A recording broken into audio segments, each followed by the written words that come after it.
Hey, this is just a test video, but what I want to talk about is kind of destiny, um, something on the line of an epic life.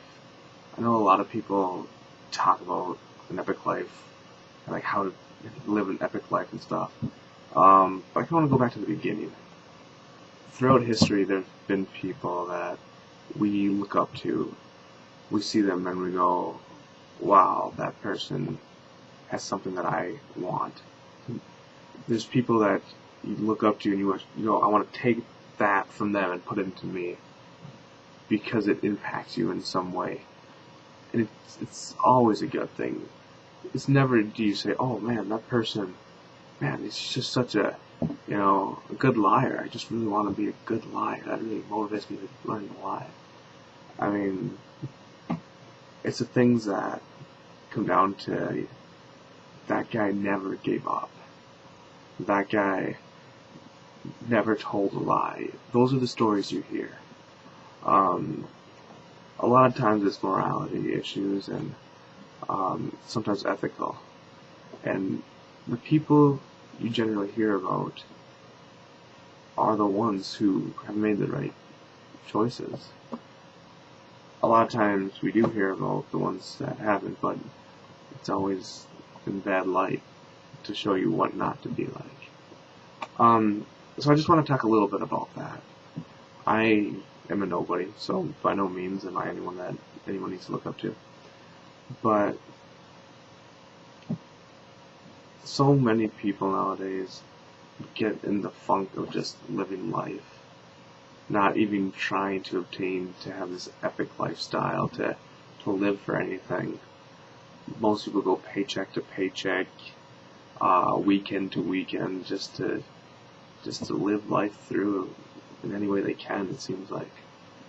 And so just a quick thought that I want to throw out there is one, to live an epic lifestyle, which we can talk more about some other day. But how do you start that epic lifestyle is what I really want to get into. You look up to these people of greatness, maybe presidents or something like that. People throughout history, Alexander the Great, for example, and you go, well, he was born into it. He had to be that person. That's not necessarily true. A lot of times, yes, we're born into roles that provide us to be great people.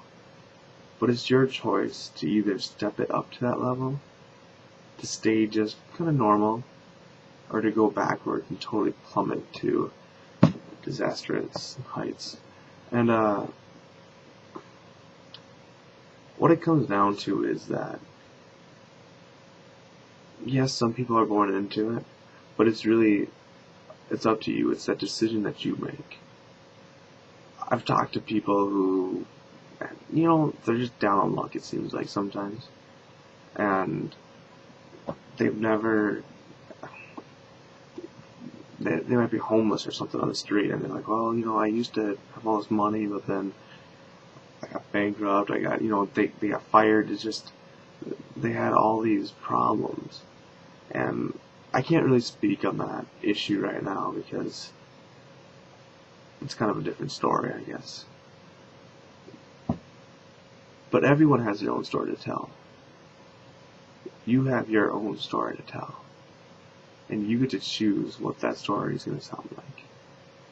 And I know it might sound kind of cliche as far as, oh, you can be all that you can be type of person and stuff like that, but as far as living that epic lifestyle, the people you remember as being great are the ones that have stories worth telling over and over again. And yes, sometimes it's because they were put into a position of a great story. But if I have a grandchild someday that has heard my story and will tell it to someone else because he thought his grandfather was a great man, I'm happy with that. I don't need to be put in a history book. But back to the beginning. How do you start on this epic lifestyle, this epic journey?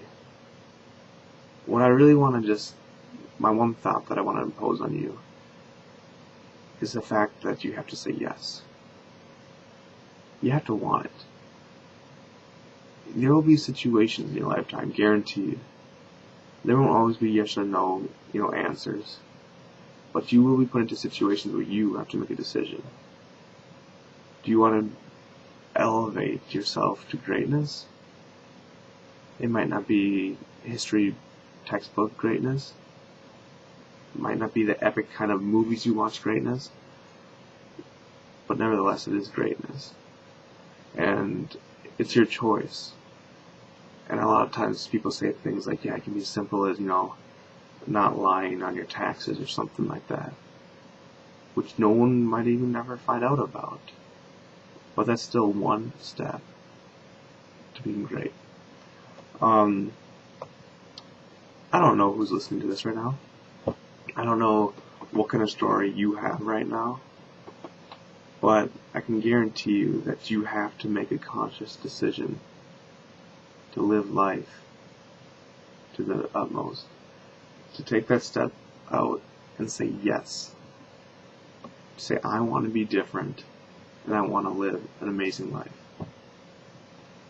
I want to jump kind of into a spiritual sense and talk about people in the Bible, a calling, stuff like that. A lot of times, we give up on ourselves. We give up on our calling because we say our calling is too big. We might have a passion to be, this great pastor, evangelist, youth pastor, even a teacher. I don't care what your passion is. It's all the same. A lot of times your passion will drive your story. Your epic story that you're living, your passion will drive that. And a lot of times people go, well, it's my passion, but it's not going to turn into reality. That's where you just have to say yes. Yes, that's my passion, and yes, that's where God wants me to go, and I'm going to take it. And that's how you become great. It's simply stepping out. And it sounds so simple, and it sounds like, oh yeah, it's easy to do. But it's not. Because we live in a realistic world of logic and science, and so it's hard to wrap our mind over the sense of just saying yes. But isn't that simple to say yes to something like that? I mean, my own life, I've feel like evangelism is the route that I'm supposed to go on. People that decide to be a pastor, it's usually not just, one day they wake up and go, I'm supposed to be a pastor. They've been born with it throughout their life, and they just know they're always supposed to be a pastor. Some people are like that, but a lot of people have to grow into that position. But it's not just gonna, boom, come on to you. There's a point in your life where you have to say, this is my passion, this is my calling, this is what I'm going to do, yes. It's that yes that will get you there. Mosquito flying around. After you say yes, then you go and do it. If in order to be a pastor you have to take, college classes to, get ordained and then to be that pastor, then that's what you do. You might be, well, I'm not the smartest person, I'm not the best talker. I don't care. Talk over the webcam like I'm doing. Yeah, I'm talking to myself right now, but I still get to share this little message to anyone who wants to listen to it. So, say yes. Go out. Go and do the things you know you're supposed to do.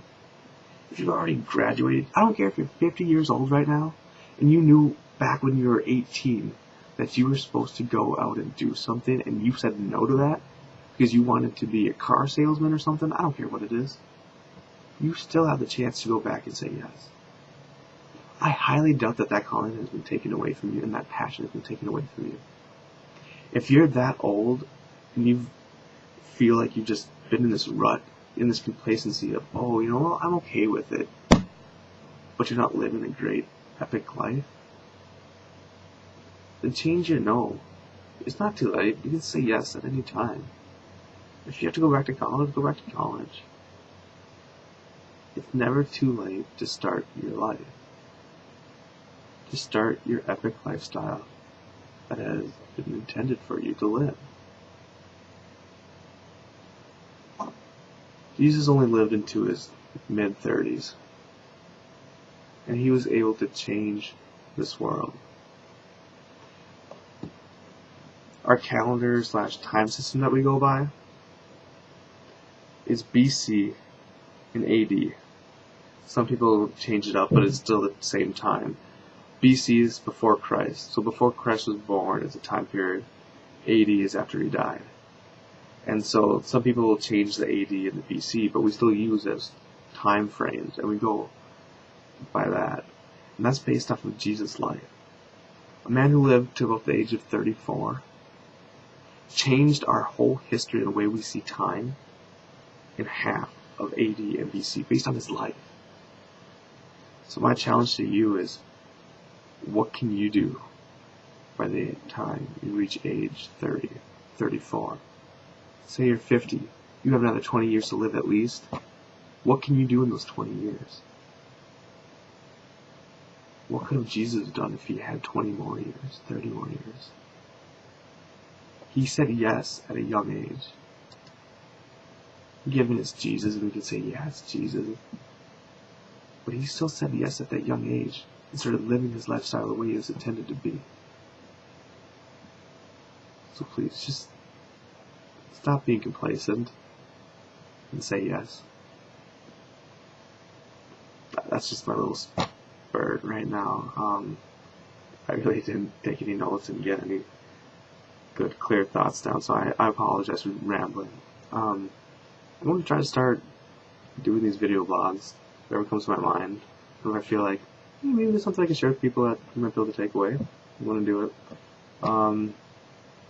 So yeah, have a good night, and I guess thank you for watching.